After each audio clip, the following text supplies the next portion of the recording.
Coming up on Great Hearts, Great Stories. Veritas Prep brings hoop-coming hype to the basketball court, led by Athletic Director Chase Beebe. Several of our schools came home with hardware from the Great Hearts Middle School League Winter Sports Championships. From tennis to soccer and baseball to softball, we've got your league roundup. I heard them all screaming for me, and I was just working my butt off trying to get it. Glendale Prep senior Senna Smith made school history on the basketball court, scoring her 1,000th point. You'll see her milestone shot just ahead. Every miss, I was like, oh, I'm so close. But it was just right there, and I knew I would get it.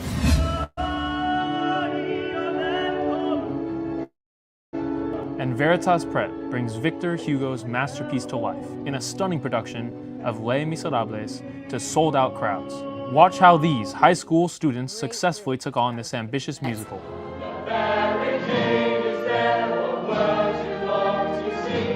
That's all coming up on Great Hearts, Great Stories.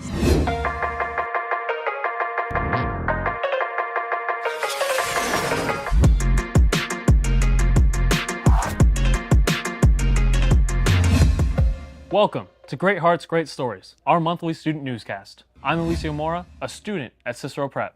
And I'm Jacqueline Stone, also a senior here. We'll be kicking this episode off with a new tradition at Veritas Prep. That's right, Jacqueline. Hoopcoming brought forth unforgettable energy, incredible wins, and amazing school spirit.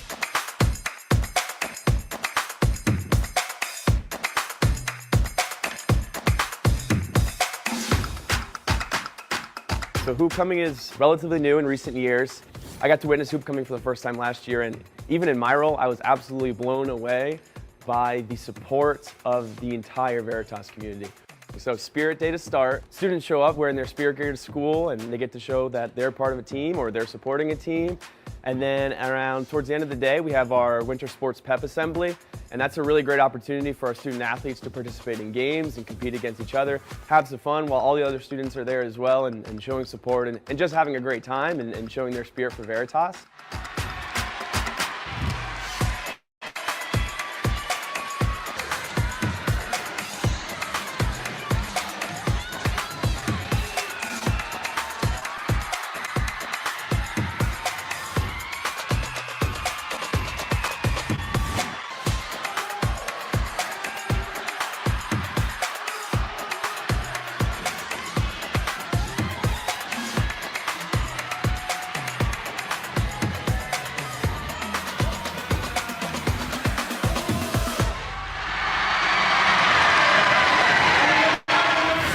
And then after school, it's a little bit of prep work for the ADs, and then we put on the show. So we have our JV boys game, our girls varsity game, and our boys varsity game. And throughout the games, it is just a lot of fun. At halftime, we have different competitions where some of our students get to compete for prizes. We have great basketball, of course. And then in between quarters, we have swag toss. So we get to throw some Veritas swag to the crowd. And then we have our inaugural year for our Spirit line, so they will be putting on performances at halftime as well. Last year's hoopcoming in particular was just fantastic. Under the leadership of our great athletic director, Chase Beebe, we had huge crowds come out. It was just a fantastic feel in the gym. There were some prizes and things being thrown into the crowd and everybody cheering together. And then of course last year, both our varsity boys and varsity girls competed in the state tournament, which is really exciting for all of us. I think hoopcoming and homecoming and all of these special events, period, not just athletic, but special events, add a special love for their school. And it helps remind them of why they're here, why they chose Veritas, because you really see them come together. You see the joy that they have for this school, for their friends, and it's so special to be able to share that with them and help get them to that point when it's me putting on the event. It really is just such a wonderful moment to see them celebrate Veritas.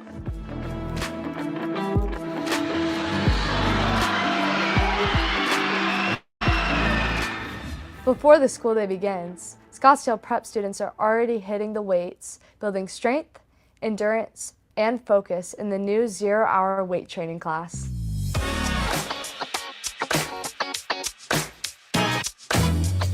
Mr. McAfee has been a big supporter of the athletics department, athletics and everything overall, and we kind of been talking about doing a weight training class for the last couple years, and finally came to fruition this year, and it's been a lot of fun with the 0 hour, and we have a 7th hour as well.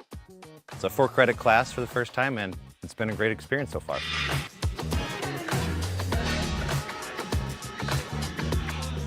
Most of them are going to be involved in athletics, not all of them, but and then it's kind of, so one of the goals is just kind of promote that general understanding of safe techniques in the weight room and how to get stronger and healthier.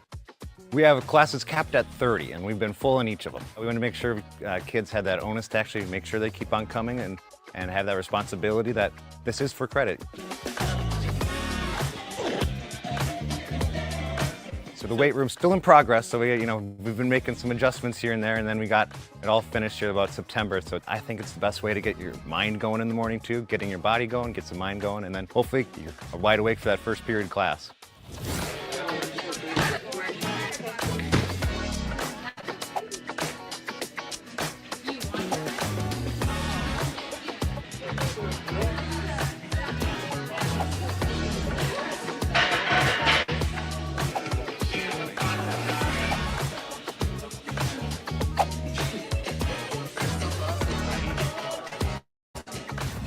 Great Hearts Prep Academies are taking school pride to the next level with weekly Spirit Wear Days. It's giving students a new way to showcase their teams, clubs, and camaraderie. Well, we're so excited to be upping our game this year a little bit. We've had Spirit Days 3 or 4 a year. We've done that for quite a long time, and we're excited this year to make those more frequent. And so we have a Wednesday Spirit Day every week. Students are able to wear the Spirit wear on Wednesday and really have an opportunity to kind of show off a little bit about the sport that they participate in. And I think it's really one of the most fun things that we've instituted this year because it really helps cultivate the excitement around campus, or around sports and other clubs, and it just kind of helps you connect with the student body. To be an athlete here at Veritas Prep, you're joining something bigger than just yourself, right? A team is greater than one individual, and Spirit Days are a great opportunity for our athletes to show that and show their pride to be a part of that team and show the unity with their team when they're all having the same uniforms on. And additionally, all the other students at the school get to show their pride and their support for our athletes and just for the school in itself. It's a really beautiful thing. Thinking about the classical ideal that we strive to inculcate in our students, we hope that students will grow morally, intellectually, and athletically. It's very obvious how a couple of those things can happen during the school day, but unless students are really brought into the idea of participating in athletics, some students might not have that natural draw. So I think it's great for peers to be able to see their classmates know that they're participating in cheer or in pep band or in soccer or in swim or cross country, and maybe gain a little bit of curiosity about what it might be like for them to do that. And now, turning to sports. With a packed gym cheering her on, Glendale Prep senior Senna Smith made history, breaking the previous record and setting a new bound for students to come with 1,000 career points. Her record-breaking moment cements her legacy and sets the bar for future Griffins.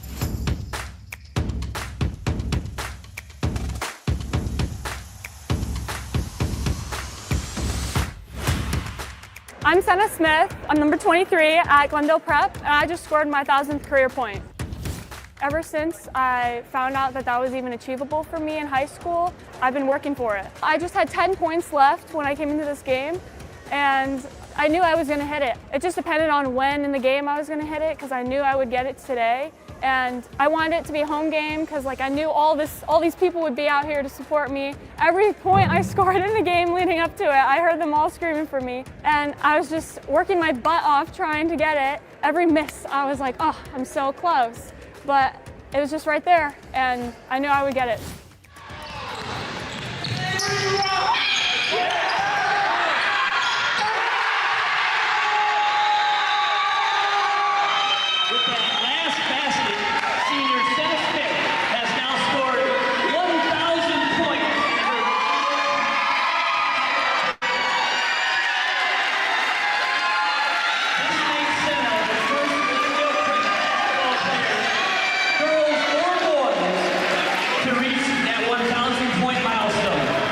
So I'm just the first in Glendale Prep history to ever hit 1,000 career points in basketball, and And it's just a really big deal because like it's from the boys and the girls, and I want to thank my parents and my brother and all of my coaches that I've had. I've had so many coaches and they've all helped me get here. All of my family has always just been so supportive of me, and they're always out with me shooting and rebounding for me, and just everybody in my life. It was another successful winter season with 6 of our middle school teams bringing home the titles of league champions.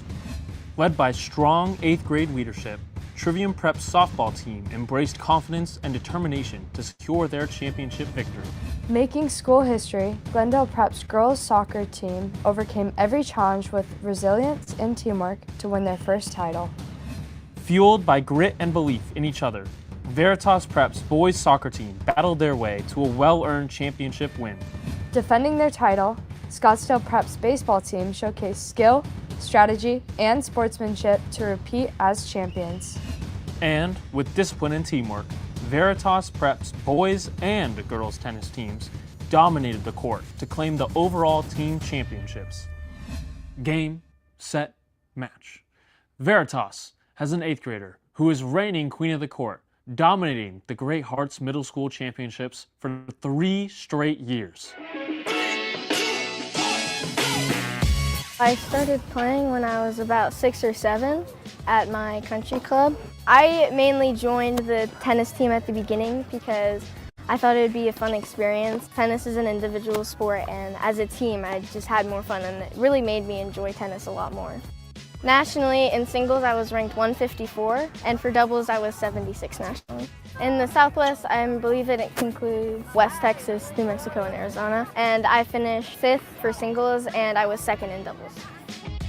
In 6th grade, I finished 1st in singles and also in 7th grade, and I was MVP both years in a row. We're at the tennis championships, and I'm going for the 3P of singles.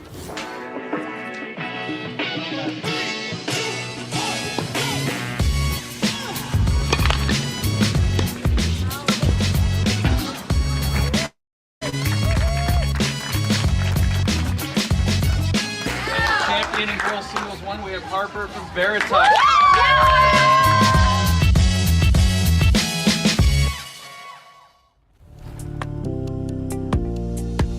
Harper is a super hard worker, very disciplined, like her ethics on the court, off the court are amazing. Well, it's definitely a privilege to work with her.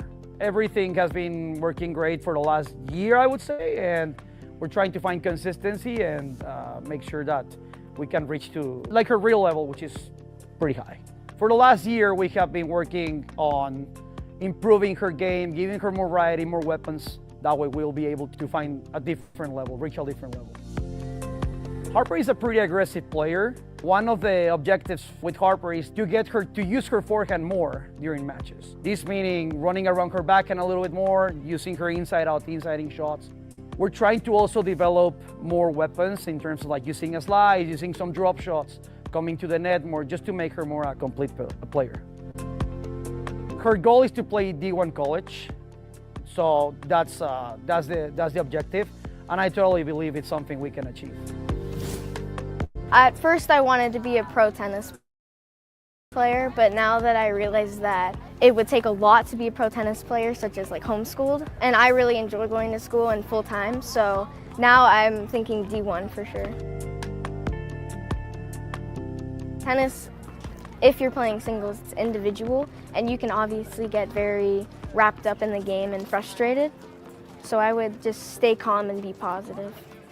From the classroom to the football field, Veritas Prep alumni Matthew McClelland is proving that hard work pays off. After earning first-team all-conference honors in the Pioneer Football League and a 3.92 GPA at Morehead State, he continues his journey at Southern Illinois University. McClelland credits his time at Veritas Prep for shaping the habits and mindset that drive his success today. Turning from the court to the stage, students at Veritas Prep took on an ambitious challenge of doing Les Misérables, an unforgettable and powerful play.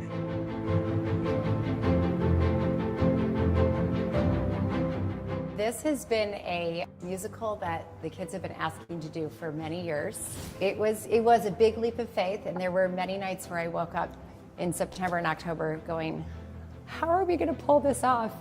But the kids just kept rising to the occasion. All these people kind of stepped up and helped. It would never have happened had I not had these people come out of the community to help. So it's been kind of miraculous how it's all come together, to be honest. I'm Danny Rubenstein. I'm playing Jean Valjean and I'm a junior in high school.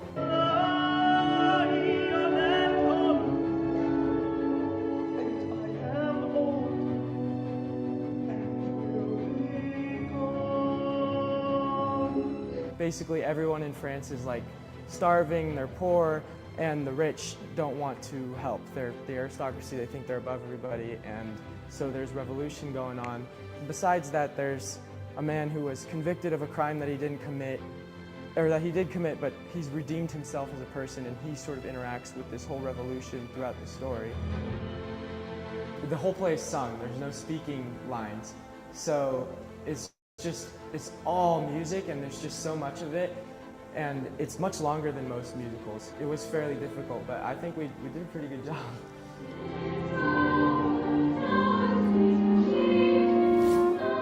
But I think having the orchestra is part of what makes the Veritas musical so special, because I didn't realize that that was the unique thing to do until I went to other schools, and they just have the canned rehearsal tracks, and it's just not the same. Like, having the orchestra is really magical.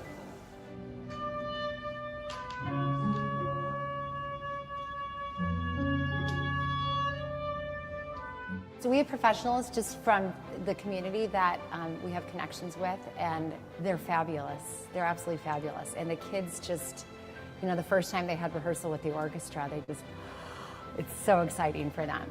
We've always done our musicals with a live pit orchestra, and I can't compromise on that, but I knew with this one, wow, it was gonna be tough. The musicians don't ever stop, whereas some musicals, you know, you have about 10 minutes of dialogue where they can just kind of sit and rest, but it is straight through for 2 hours and 15 minutes.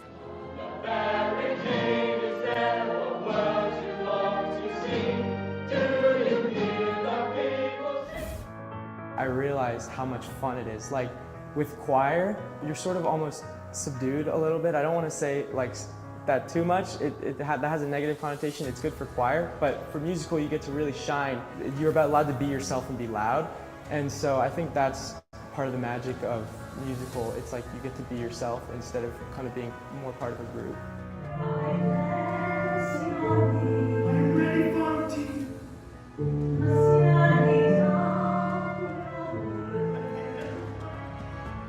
I'm just so proud of them, incredibly proud of them. And in other performance art news, Archway Scottsdale 5th grader Varsh Varun's powerful oratory earned him 2nd place at the prestigious Frederick Douglass Oratorical Contest. I'm Varsh Varun. I'm in 5th grade in Archway Scottsdale, and I recently got 2nd place in the Frederick Douglass Oratorical Contest. It all started when last year I got runner-up in the Great Hearts Bard Competition Finals. I was just extremely happy that entire night. My mom asked me if I would want to participate in the Bard competition again, but then I said I didn't want to. I didn't want to give up on public speaking though, so I wanted to try something new. So I wanted to do another competition.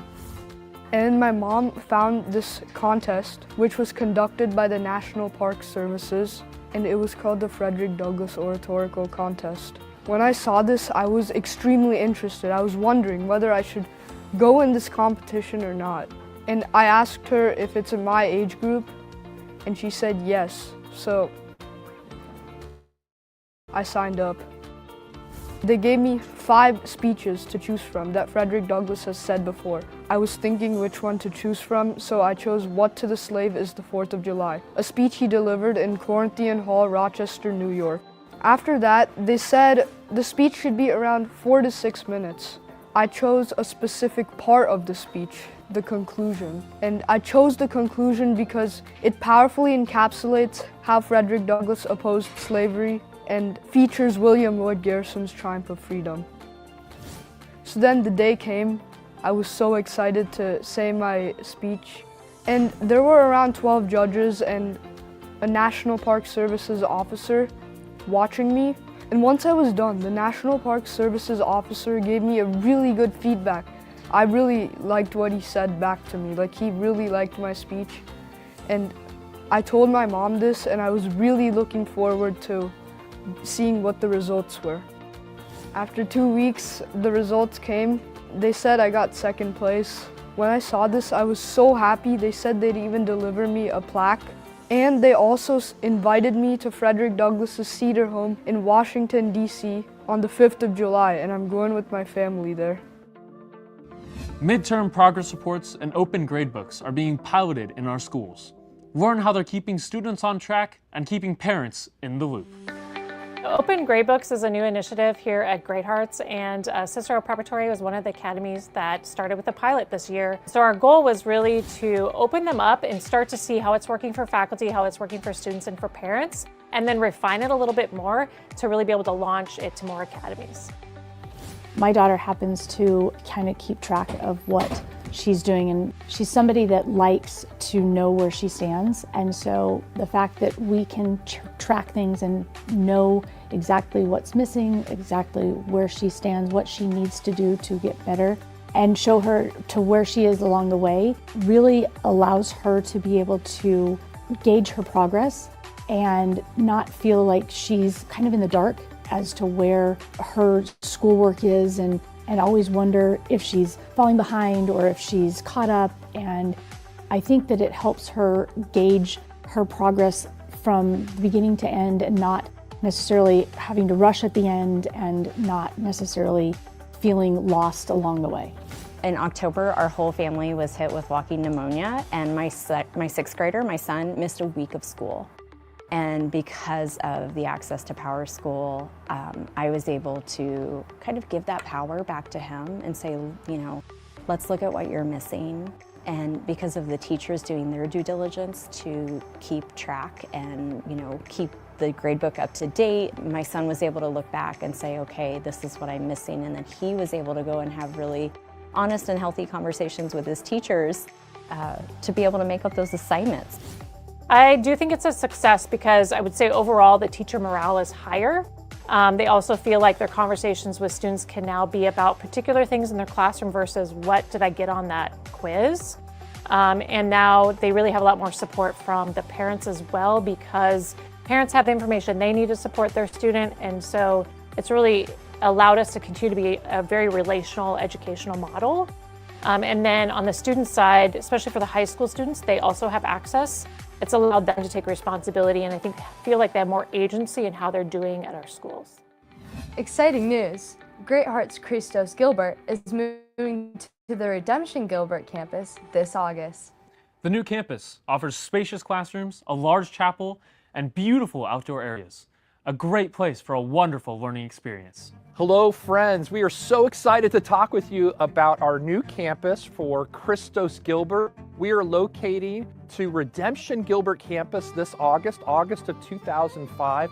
Friends, let me tell you about this campus. This is truly the premier church campus, Christian campus in the East Valley. 20 acres right here at McQueen and Elliott Road, right in the middle of the East Valley. It's beautiful. Large breezeways, hallways, large classrooms, a lunchroom, a chapel, fields for our students to play on. We're installing a new playground. This is truly going to be a beautiful, beautiful prep school experience for the students of Great Hearts Christos. This wonderful Christian classical education that's affordable for all families. We'll be K-7 here next year. We can't wait to show you this space. Drive by, we'll set up a tour, and you'll see what's going on here. It's going to be one of the best learning environments with the best content in the Valley.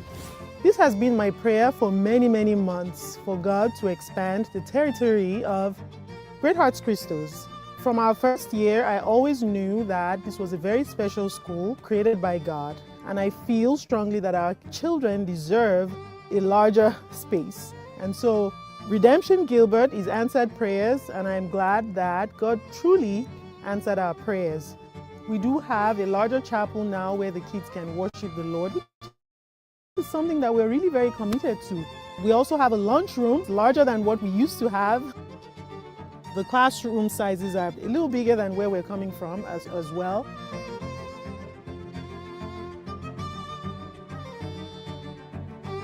In classical education, we honor beauty through looking at classical works, by looking at great pieces and listening to great pieces of music, and that's core to who we are.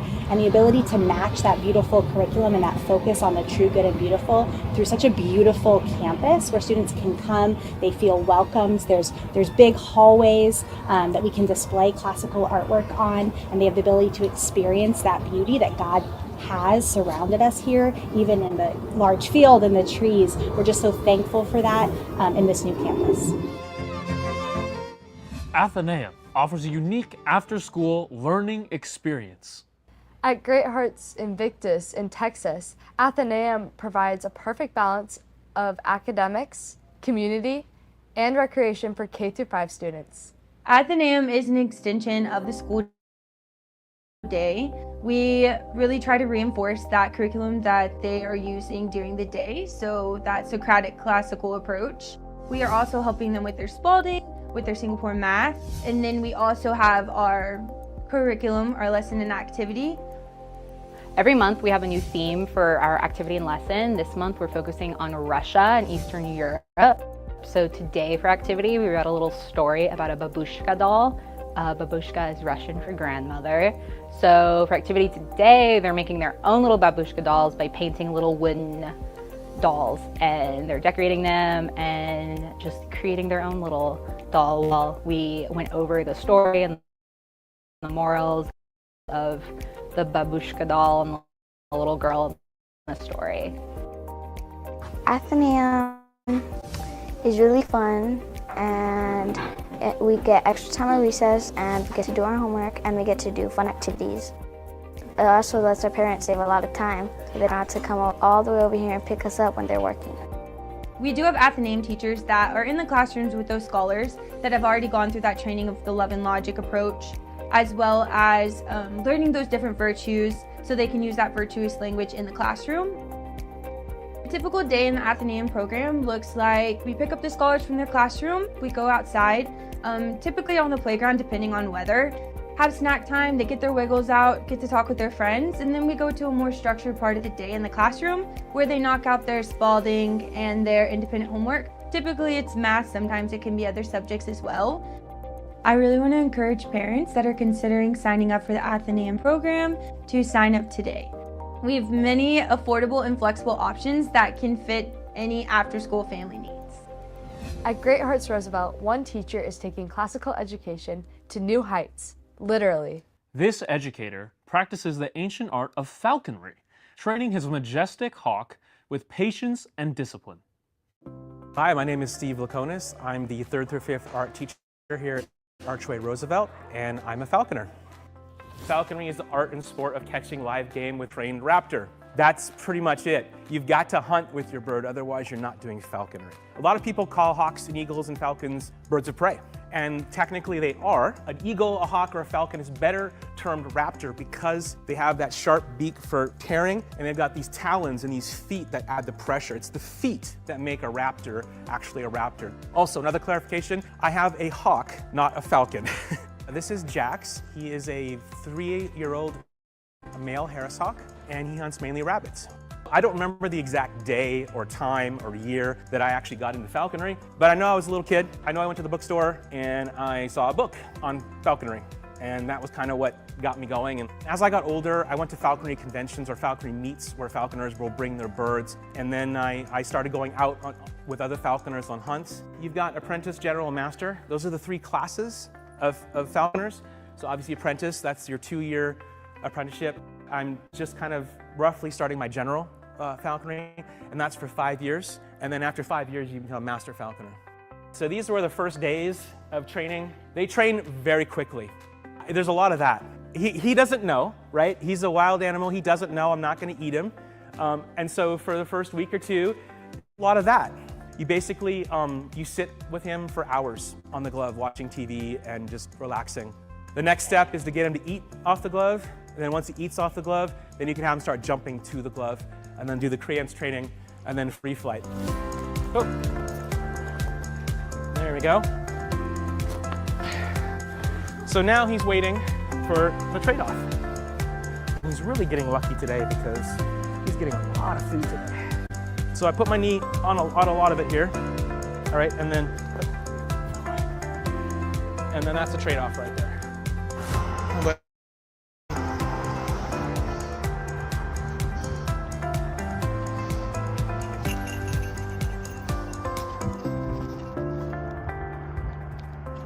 Aristotle actually mentioned falconry, which I thought was kind of cool. This is in the 4th century, and he says, in his Historia Animalium, Aristotle wrote, "In Thrace, the boys who want to hunt small birds take hawks with them. When they call the hawks, addressing them by name, the hawks swoop down on the birds. The small birds fly in terror into the bushes, where the boys catch them by knocking them down with sticks.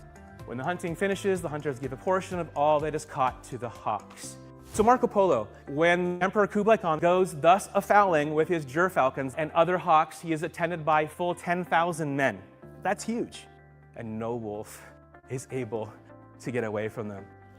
Falconry is an old sport. It's been going on for a really long time. And it's a great opportunity for people to know something about a really old sport and learn about what falconry can do for people and help people today.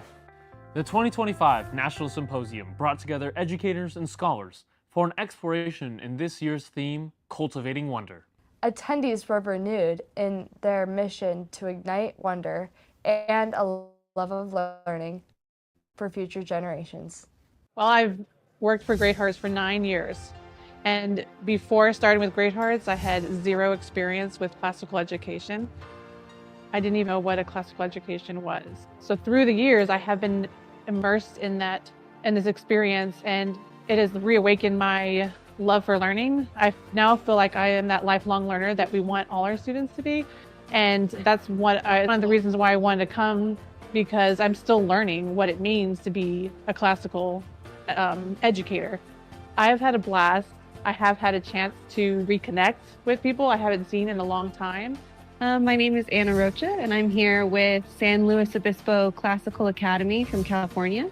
My first time here at the symposium. It's just been a fabulous experience. I find that immersing myself in it as an educator has just been so beneficial. I absolutely would recommend it. I can't wait. I'm hoping my husband also works at San Luis Obispo Classical Academy. He's a history teacher at the high school, and I'm really hoping next year he can come as well. And before we go, our teachers and staff recently swapped classrooms for an adventure during the annual Spring in Service. We leave you now with a look at some of the seminars, hands-on workshops, and wildlife encounters. See you next month, and go Centurions!